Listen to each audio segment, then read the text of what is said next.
Hey, what's going on, everybody? Welcome to the Daily AI Show. Today is November 28th, 2024. And if you're in the United States, yeah, happy Thanksgiving to you.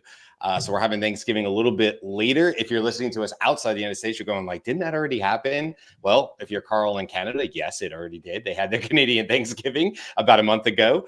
But in the States, it is very late this year. It's very, maybe once every 7 years or something, we'll get the Thursday will pop this late into the season. So I don't know about you guys, but I've gotten all my my Facebook memories have popped up for the whole last week, and it's been like Thanksgiving was great. We had a great time on Thanksgiving, and it's always like a week ago, So, but it's the 28th, and today we have a good group of people to have a really fun conversation. I'm excited about it. Not only is it Thanksgiving, but we have a really fun conversation to have. So we have Beth, Jumi, Carl, Andy, and I am Brian. So almost the whole group here. Really got the cast of regulars, I would say. The five of us are sort of the regulars.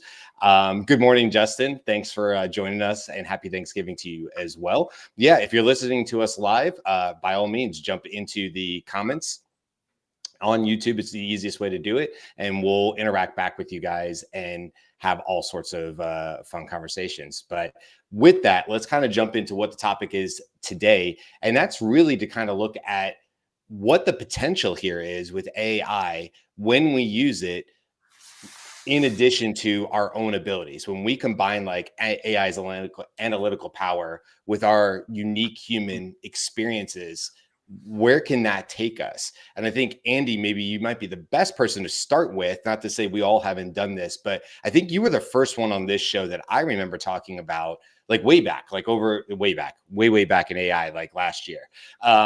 And you were like, hey, it's really important for me to test out AI. I'm paraphrasing from what I remember you saying about, I want to have an interaction, and I want to be able to share and put down memories and use AI in really new and innovative ways. And you were talking about that, I think, long before I remember anybody else really talking about it. So maybe take us back to when you first started thinking like, hey, I think there's some potential here. And then let's talk about where we've come over the last, I don't know, year and a half since you probably first had that idea. Yeah, thanks. That particular thread has to do with chronicling your life.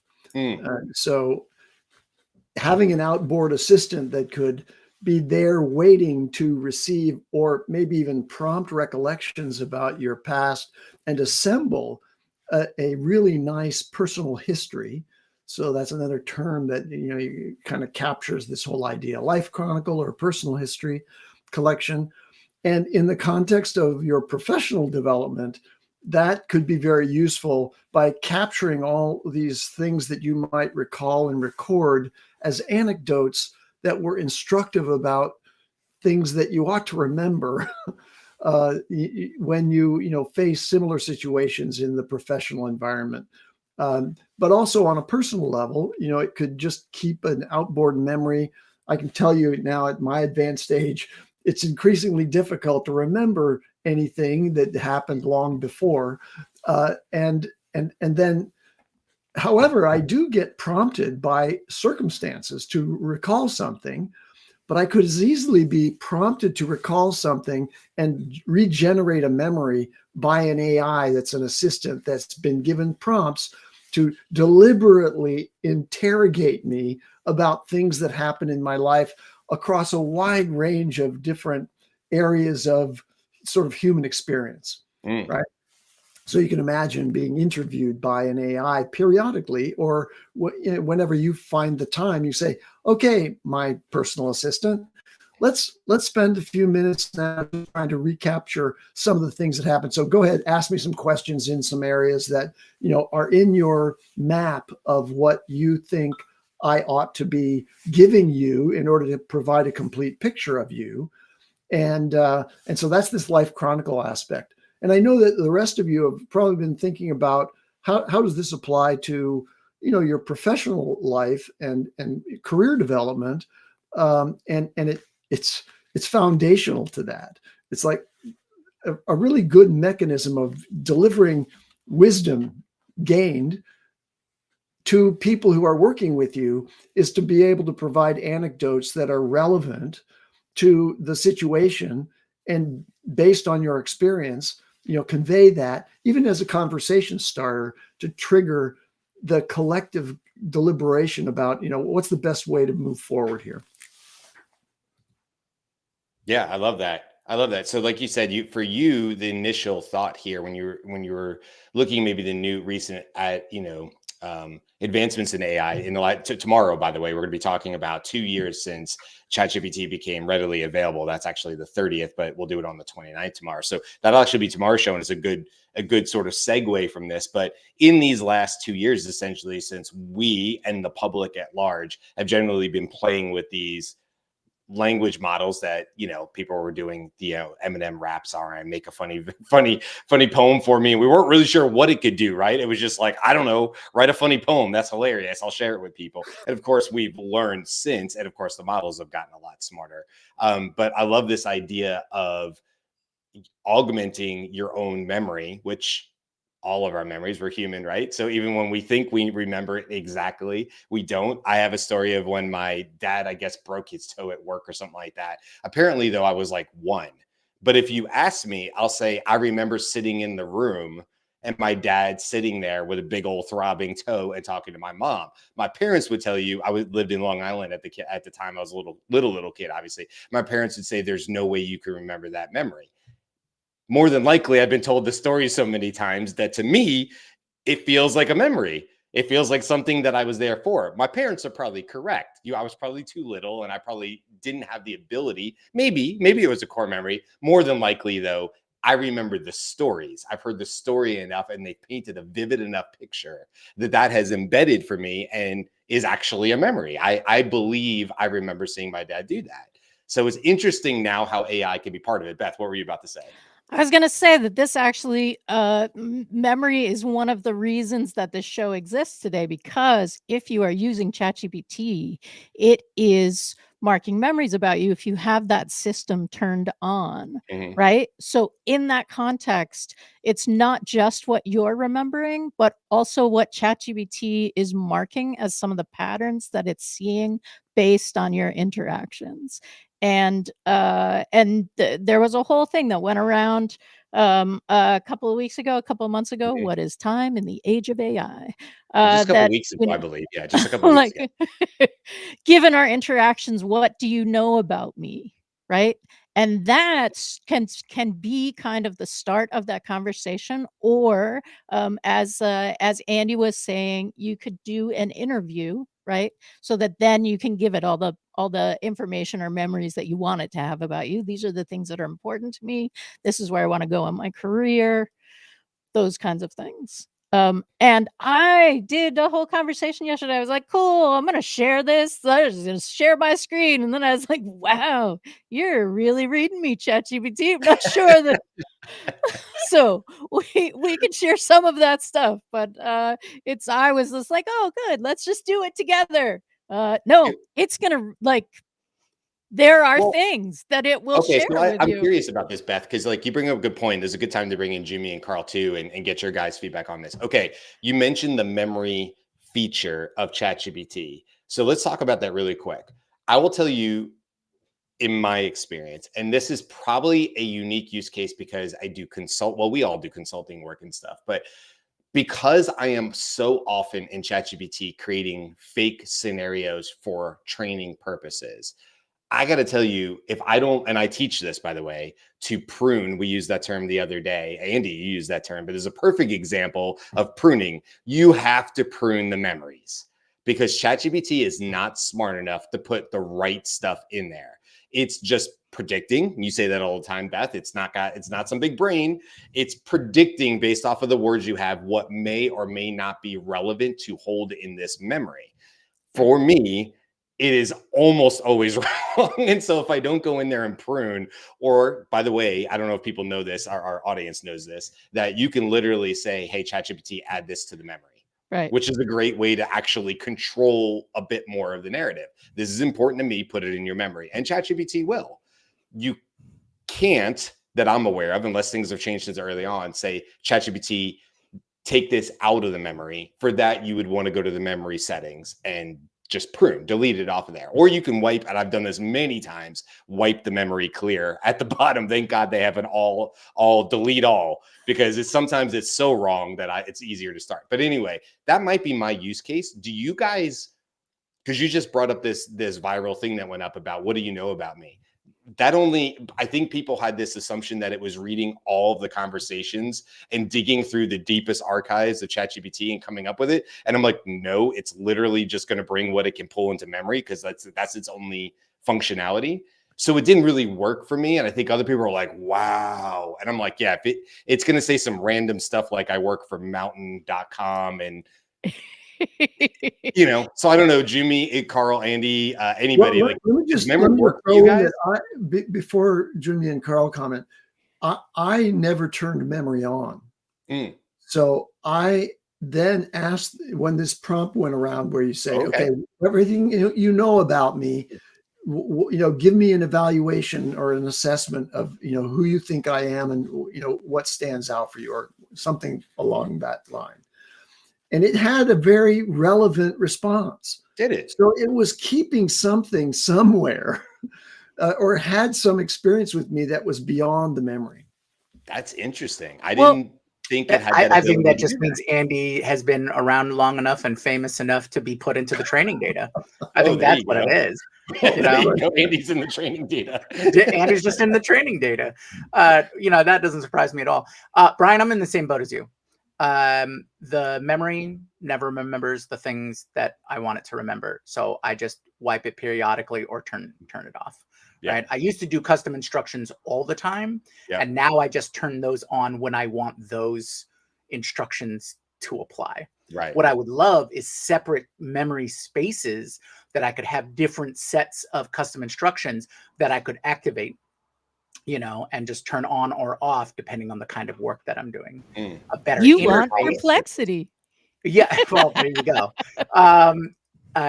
So having those abilities in a better UI would be helpful to me. But this goes again back to the integration, having the one location to do all of the things that you want to do.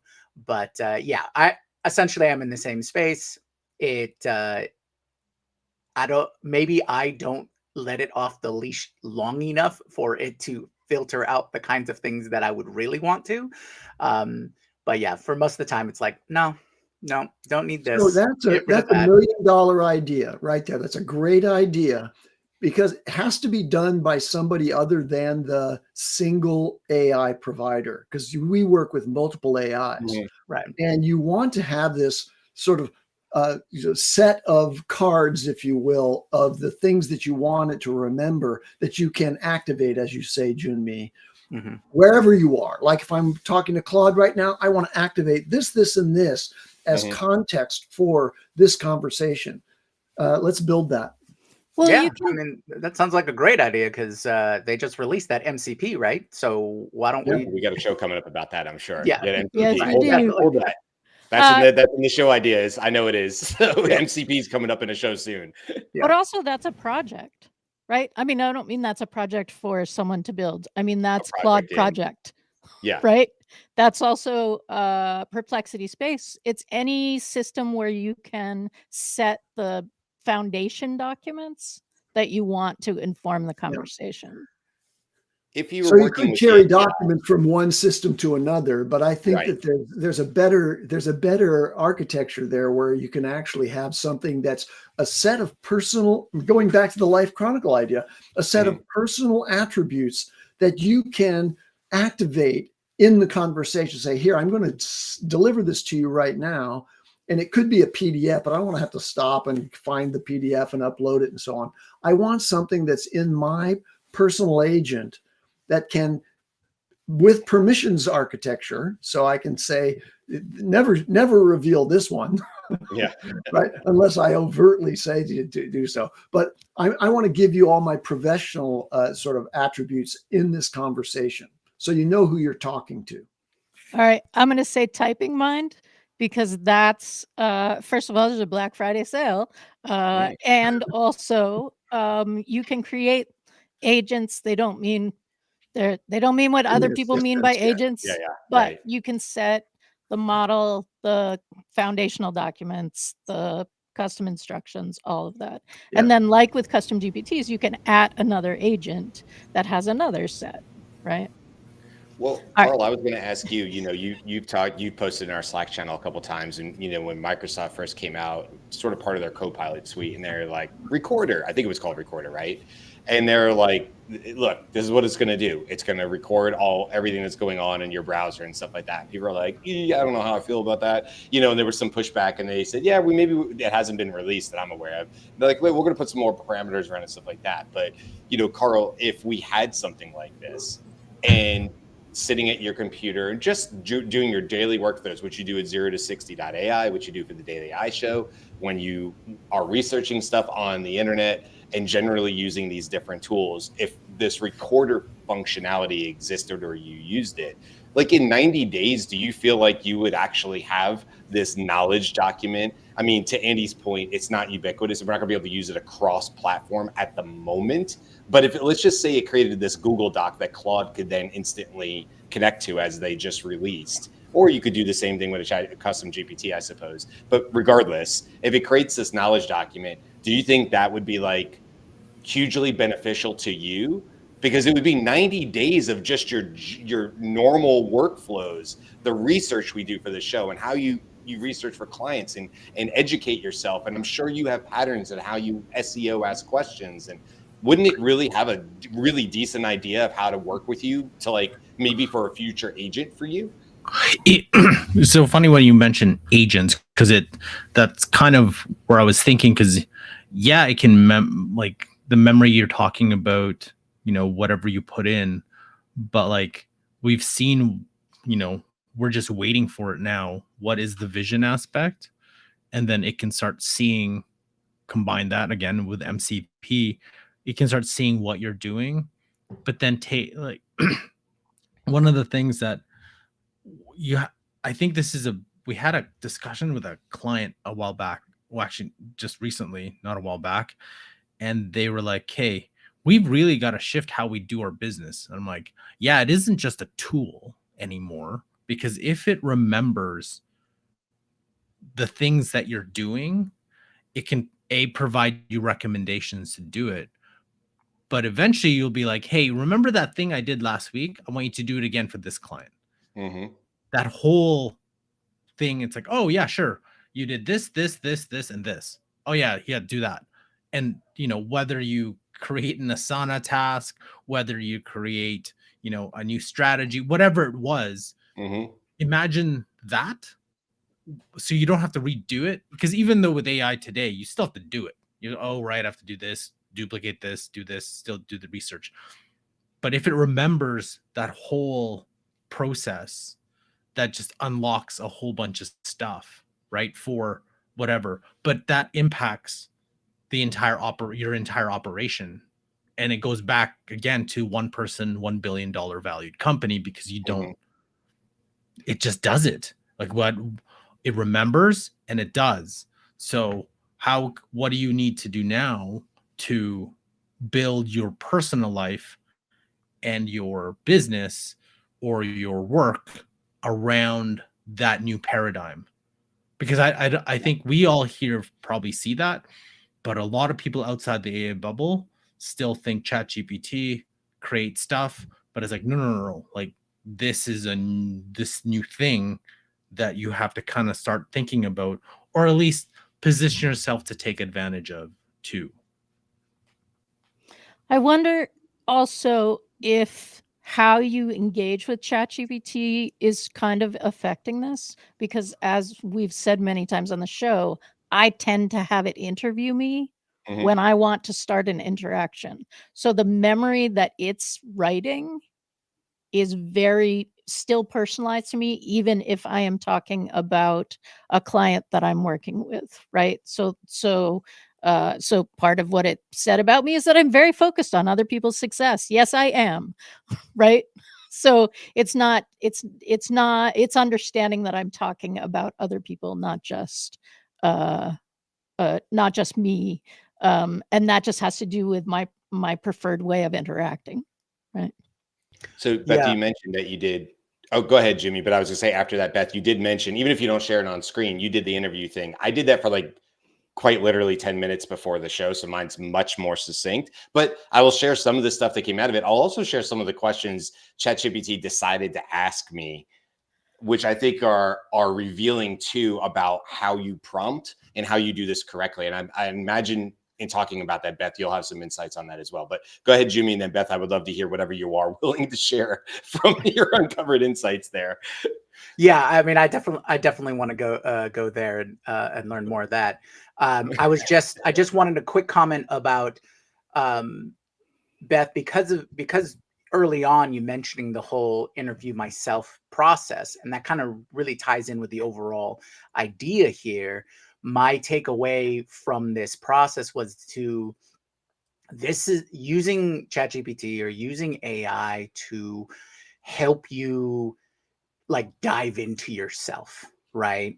And this could be on the professional level, the personal level, all those kinds of things, because it's sometimes hard to really gauge how you're perceived, in certain situations. So it's good. It's an introspection tool, really. You can build it out to be a true introspection tool. Most of the applications that I've used it is from a business and things like that, but I can see how you can have the AI take on the persona of, hey, let's take a deep look and ask you the questions that you did not realize that you should ask yourself to draw out those insights or draw out that information. That's key. And yeah, that's key, because if nothing, ChatGPT is a mirror, right? I say this all the time about like LinkedIn too, or pick any social media, but I'll pick LinkedIn because that's the one I'm on the most. But I imagine you say the same on X. When people get on LinkedIn, and I've mentioned this before, and they say, LinkedIn has changed. LinkedIn only shows me, let's say a month ago when we were going through all the political stuff in the United States and having our elections, LinkedIn only shows me election stuff. LinkedIn only shows me political stuff or religious stuff or whatever. Boo hoo, LinkedIn has changed. If you want to talk about that stuff, go back to Facebook, yada, yada. Aaron actually brought up a person who had a viral LinkedIn post that was on that point. Go back to Facebook if you want to talk about personal stuff. This isn't the thing. And Aaron pointed out that this guy was doing that for the clickbait, that he intentionally was baiting the audience and got lots of viral response. But there are people who say this stuff all the time. And you guys know this, my typical response to that is, it's not LinkedIn. LinkedIn is a mirror. It's an algorithm, and it only wants to show you. It's the For You page on TikTok. It only wants to show you what it thinks you're going to react to. So if it put it there, it's because you have paused, you've stopped your scroll, you've actually physically clicked the like button, or you've actually commented, which is definitely the algorithm is like ding, ding, ding. It got you, right? But don't forget, even if you slow down on your page and it's visible on your screen for a longer period of time, milliseconds period of time, that's also being read by the algorithms. And so even if you're saying, but I don't interact with those, if you slow down, if you hit see more, you absolutely did interact with those things. So now take this idea to ChatGPT. I think you're absolutely right, Jimmy. And this is probably going to go right into what Beth and I might have said to ChatGPT to get our interviewing going, or Andy, what you do for interviewing is it's a bit of a mirror. And what you have to be careful about is not throwing your own bias into the types of questions you tell it to ask of you, because that's not super helpful. Like that, you're not going to get amazing insights by simply saying, hey, give me back the stuff that I already think you're going to tell me, so you can give me a confirmation bias. And I can just assume that everything is like, yeah, that's exactly what I was thinking. That's the wrong way to go about this. You should really allow in prompting, and Beth, maybe you have better answers for this than I do. Like with good prompting, how do you get AI to not be a mirror of you, to ask the harder questions, to dig a little bit deeper, to go into the dark corners, because that truly is where you're going to find insight. We all want to be yes to that. I think that's kind of, it depends on what you want out of it, because you have the custom instructions. So if you wanted to do a specific thing, you can be very specific in that this is what either the role you want it to play, this is what I'm trying to do, this is the type of output that I want, right? And and even Claude's new writing tool, the ability to, hey, I want you to, whatever the way that you want to write is just a precursor to how you want it to respond. I think there was an article too, I can't remember where, or Sam Altman was saying, hey, we want you to be able to manipulate this thing to the point where it reflects what you want it to be, so it's malleable to, you know, the outcomes that you want. And I think that's like, you know, part of the, hey, I want it to be more economically conservative because that's kind of where my beliefs are. Well, then it will, you can, I guess, lean that way, you can make it lean that way. Or I want it to be more socially conservative. I want, like, take the political, but then you could be, hey, I'm more interested, I'm a mountain biker, I love mountain biking, this is all I do, I want to use it for this, I run a mountain bike business, that's the focus. Well, then that'll be the focus, right? So I think like you have that opportunity. And as the one thing I wanted to, what's interesting too is I feel this is coming, like tools like Lovable, Bolt.new, and Replit, you have that capability to build things for you. And then when you have an agent that can build these things for you, it just adds to the layer of, hey, I'm not just having a conversation now, I'm actually building an infrastructure around me, kind of like Fortnite. So it's like, oh, you know, I can say and have this conversation, but hey, let's take it to the next level and kind of like, you know, build it off and build on it. And, you know, my daughter's really big into 3D printing. So imagine like you connect it to, you know, if you like 3D printing or building stuff, it's like now I can actually build real things around me based on my interests. So it's a fascinating, once you start seeing the connections that you can do with this. Yeah. Yeah, absolutely. So let's go, because I think Gwen is actually asking this question. So I wanted to bring this up. Yeah, Jimmy, you're like, yep, put that on there. I wanted to bring it up screen because Gwen's like, okay, what are these interviews? So I think maybe we're not being clear about what we're saying. It's so just to be clear, Gwen, because I think other people have this covered. It's not a particular set of questions, in fact, but go ahead, Beth, because like you've just been using it to interview, or Andy, you've been using the tool, but it's not a tool itself, just to be clear. We're not talking about an interview tool per se. We're just saying using ChatGPT or these other LLMs as a way to interview. So I don't know if that's more or less helpful, but go ahead, Beth, take it from there. And this probably won't surprise you, but I have a very simple interview thing. Like I literally say, I have an idea, interview me about it. Ask me questions. That's it? That's how you start? That's all I do, because then within the conversation, I correct it, right? Like, no, I don't want to go in that direction. You've misunderstood the motivation for it. So ask me more questions about why I think it's important or what I want to get out of it or those sorts of things. So for me, the interviews are like, just start where you are, get the conversation going, and then tweak as you're moving through it. And I use the voice interaction feature because I say different things, right? I'm not seeing what I'm saying as I'm typing it and editing it in my head. I can just share my answer to that. Yeah. So and let's remember that when that interview takes place, all of the answers that you give it and all the direction are in the context of that conversation. Right. So in that session, you might get to the point where there's an elaboration of the idea in Beth's example, and it's really quite complete. And now you ask the AI to generate a document that captures all of the things that we just discussed, you know, in order of priority, and and put it in markdown format, and I'm going to keep that document. So it's actually useful in the way of capturing an idea, as Beth suggests, or capturing a lot of information that you might output, like, hey, interview me about all the places that I lived in my life. Okay. Right. And one after another, and keep track of the dates so that we don't miss big gaps where, you know, something, and the AI will dutifully go through that process. And that's what we really mean by an interview. It's not for the purposes of interviewing you about you know, what your qualifications are for something, but you could use it for that. You could use an interview process to create a CV, for example.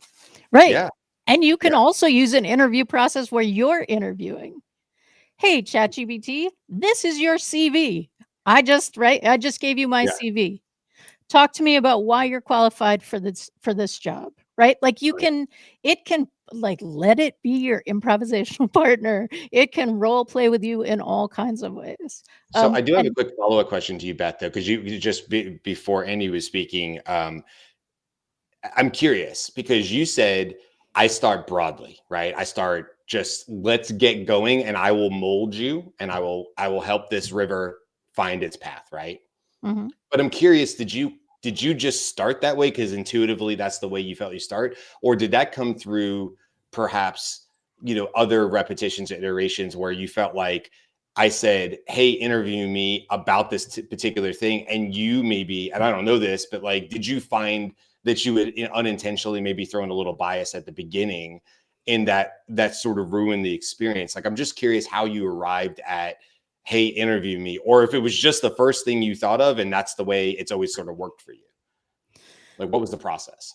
So this came out of trying to identify the role, if we remember a year ago, where you definitely need to be defining the role, what that was called, right? In a business language, what those skills would be. Like, I haven't done other jobs enough outside of my experience. I guess that's like a general statement that people could make. So I have this amount of knowledge in a really deep way. But I don't have I haven't done I haven't run a marketing department, right? Like there are things that I didn't know how to ask because I didn't know the language that it would use. So I got in the habit of saying, this is my goal. Talk to me about ask me up to 5 questions in order to get the information, in order to elicit the information that you need in order to have this conversation with me. And that just built from there, I would say. And it's also because a lot of the times when I'm commuting, I'm having a conversation, and so that happened as well. I think it also comes out of, do you do that like in the car and stuff, or on a train? Like, do you literally do this stuff while you're commuting? Yeah. I think that's awesome.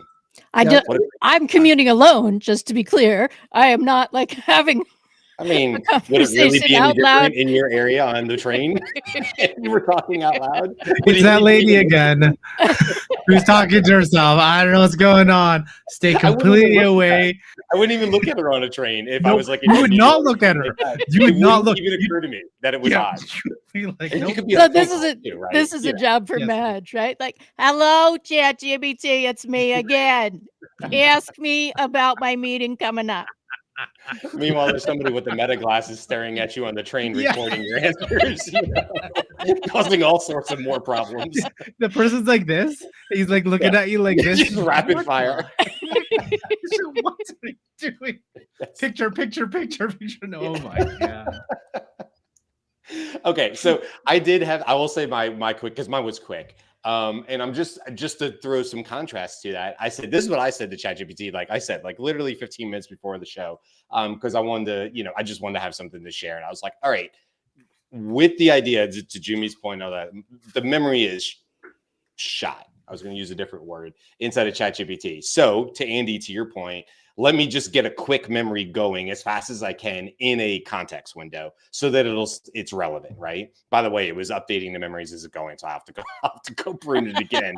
But nonetheless, so this is interesting, right? Because it's not really what I thought I was going to do. I said, let's play a quick game to see how fast you can get to know me. And then once you think you do, you can start making predictions about things you think are probably right. You ask the questions and I'll provide the answers. Keep the questions fairly short though, so I don't have to type a lot, because I wasn't doing this vocal, if I was using voice mode, it wouldn't matter, but I was quite literally typing this out. It goes, got it. Let's go rapid fire. These are the questions it asked me to begin with, because I mean, look, you heard the context I gave it. I said, let's play a game. And so I thought it was going to be like, do you have kids? Like, I thought it was gonna be life stuff. And this is what it says, is it goes, coffee or tea, beach vacation or mountain retreat, morning person or night owl, favorite kind of music or artist, dogs, cats, or neither. Neither. Favorite go to comfort food? Yeah, anything sweet. Big group hangout or small gatherings? I'm an extrovert. Introvert or extrovert? A hobby you can't give up? Last TV show or movie you love? Right? And I was like, yeah, sure, I'll answer those. So I answer those, and I'm like, okay, these are surface level questions.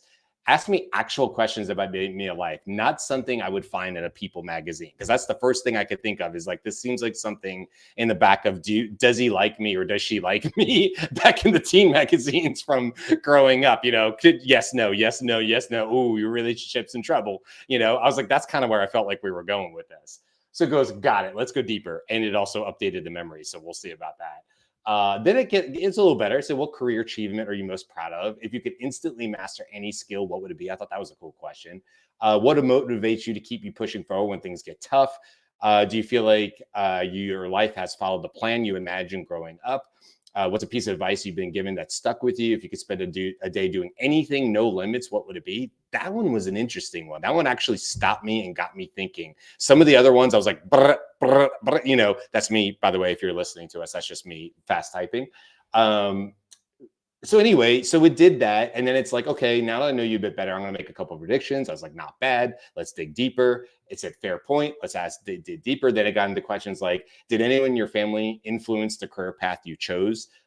Is there a family tradition or memory that stands out particularly meaningful? Yada, yada, yada. Okay, so we went back and forth a couple more times.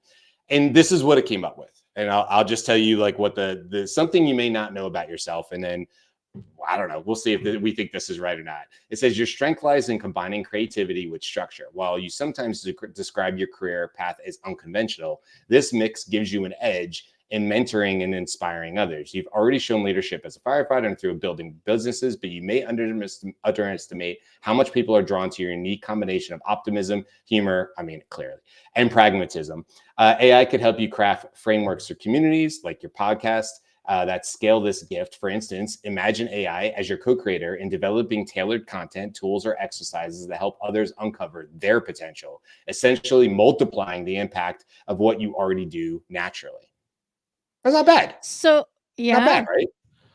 So this brings up a question for me, because I didn't get it as a strength, but there was a creativity and structure kind of conversation that it came back to me with. And you know, at a certain point, we have to remember that AI is kind of like skilled at like psychic cold reading, right? Like, can you like a mentalist or something, Yeah. right? Like, oh, okay, I'm going to say something really general. I'm going to watch how you react to it. And now I'm going to go a little deeper on that. And I'm going to go a little deeper on that. Yeah, I agree with that. Yeah. Again, it's a bit of that mirror thing. It's like something you may not know about yourself, but also, like, let's be honest, none of that was super negative towards me. Something you may not know about yourself. And it starts with, dude, you are on the wrong path. That's something you may not know about yourself. Also, I think you're a pretty shitty friend, you know, and it's like, oh my God, you know? So like, I'm not getting those kind of answers from ChatGPT, which, by the way, is a problem, because if I truly want an AI tool to, going back to the theme of the show, you know, to help me, then that's not all rainbows and sunshine. That's not what that is. A great mentor isn't telling you everything you already think you want to hear. My chief from firefighter days absolutely did not fill me with sunshine and rainbows. That's not what he was doing. More days than not, he was telling me I was screwing up, but he did it with love. He did it with love, because I knew deep down he truly cared about my path, and he saw me on a path of destruction. He saw me on a path of ruining my own career in so many ways, because I was a hothead. I was 20 and I was a hothead, and he saw it, and he would laugh at it. And I've told these stories, you know, and he would pull me in his office and make me sit quietly in a chair, literally to protect myself from myself, and then yell at me and tell me how I messed up and all that stuff. So but he's a mentor, right? I need an AI that does that. And that's something you can prompt. I just popped the prompt that I used. I just used the basic one based on everything you already know about me, profile me. And it gave me a profile. Profile was not blow smoke up me. It was a professional identity, right? AI facilitator and consultant, show host, improviser and educator. specializes in AI readiness training and change facilitation, focuses on helping businesses adapt to rapid technological changes through just-in-time flexible training. Expertise lies in mind shifts, resilience building, and leveraging liberating structures for organizational alignment and adaptability. So on that is excellent language. That is not how I describe what I do. But that's something that I could go down deep in conversation with. So there was a professional identity, there was personal style and strength, leadership approach, communication style, thoughtful, structured, and engaging. We could debate about structured, but good that you see me that way, ChatGPT. I like that. Key projects and goals. So there are things that it has learned about me in those kinds of arenas: AI consulting, community building, creative initiatives, media, and education.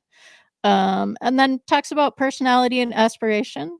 It says I'm a creative visionary, adaptable leader, and then long-term goals. So we've talked about that. Notable challenges: communicating with clarity and reducing filler words while improving cadence and visual presentation, right? So now we're getting like, ooh, well, that is accurate and also very personal, right? Balancing creativity with the structured demands of consulting and production. So that was my like creativity and consult. I think and you and I, structure. Beth, we know this because we used to teach together and stuff like that. I think in a lot of ways, you and I, Beth, are very similar in our need, or like it's an actual, like, I need the drug of creativity. I don't do well if I don't have creative outlets, whether that be music or just cutting up after the show. We have some really funny after the show conversations where we're talking about nonsense and we're making up stupid scenarios and stuff. And like, truly, those are some of my favorite moments. They don't really make it on the show, but they're just dumb and silly. And they're just, I don't know, not a waste of time because they make me laugh and smile or whatever. And they fill my heart, right? So it's like that creativity side of it. But I feel what it's saying about Beth, which is like, there's a desire, I want from me to slip into the silly creativity side of life. In fact, when it asked me, where would you, unlimited resource, where would you spend your time? I said, in a room with like-minded, funny people that I respect, just coming up with absurd scenarios. You know, I could sit in a room with a Conan and a Brian and literally accomplish nothing other than having long conversations of truly ridiculous ideas and laughing my way for hours. If there's no pressure on me to make any money, to provide for my family, to do anything else with that time other than to truly sit in the moment and enjoy it, that's how I would spend my time. But there's outside pressure. So funny enough, Beth, I followed up while you were talking, and I just said on my thread, I said, okay, tell me something I probably don't want to hear, because I was trying to see if I could get ChatGPT. So this is what it told me. It says, first of all, it starts with, all right, here's a tough pill, which I love. I love that starting point. All right, get ready, Brian. Here's a tough pill to swallow. And it says, your drive for constant creativity, productivity, and adaptability, while amazing, might sometimes work against you. By always looking for the next thing, whether it's a new project, a better system, hello AI, or deeper insights, you might occasionally overlook the power of just being in the moment and celebrating what you've already accomplished. I suck at that.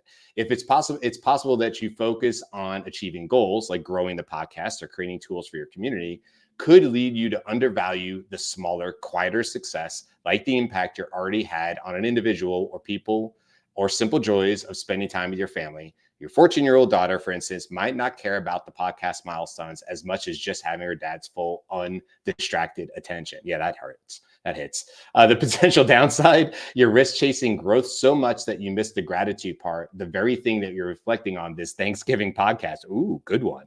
Sometimes your authentic strength lies not in building or creating, but simply being present and allowing yourself to rest. And I would say that is pretty dead on, man, because like I do have to remind myself to stop.